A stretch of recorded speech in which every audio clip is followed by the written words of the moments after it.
The CEO had been with his secretary for 5 years, yet he never truly committed to her. Only later did he begin to regret it. Their relationship had once been filled with hope, but after she left the company, he realized her business abilities were irreplaceable. What he didn't know was that this was the price she had deliberately decided he would pay. 5 years earlier, when he was deeply infatuated with another woman, the one he saw as his Moonlight, it was actually the secretary who rushed to help him during a difficult time. She even brought him home and took care of him. That kindness was what made him suddenly fall in love with her. From then on, she worked tirelessly to support his career. At the time, he lacked experience and couldn't contribute much. It was her daily planning, financial management, and client networking that helped him build unexpected wealth and success. Despite this, he kept using his career as an excuse to avoid defining their relationship. He promised he would marry her on her 30th birthday. She waited faithfully. On her 30th birthday, she was filled with anticipation, expecting a proposal. Instead, he told her that his Moonlight was already pregnant with his child, and even asked her to help organize their wedding. She was devastated. When she tried to question him, he walked away without caring about her feelings. At that moment, her heart completely broke. After 5 years of sincere dedication, she finally woke up and decided to take back everything she had given him. She called his business competitor and said she would join their company in 5 days. The next day at work, she began preparing her resignation. That was when she discovered that the Moonlight had already appeared at the company under the title of the president's wife. Although heartbroken,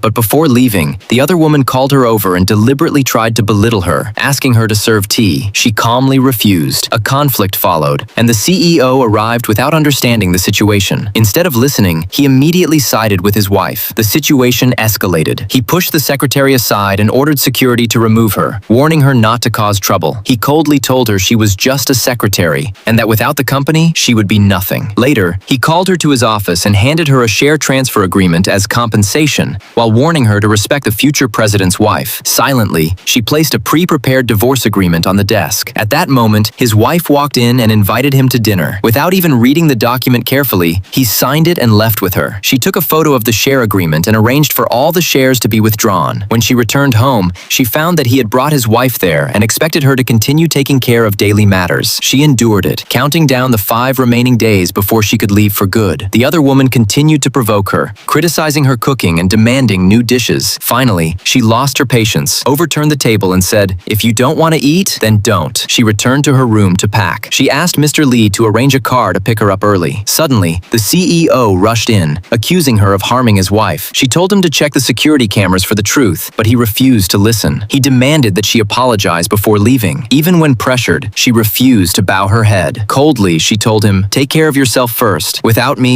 you won't be able to hold this power for long." Before he could fully understand what she meant, she had already walked away.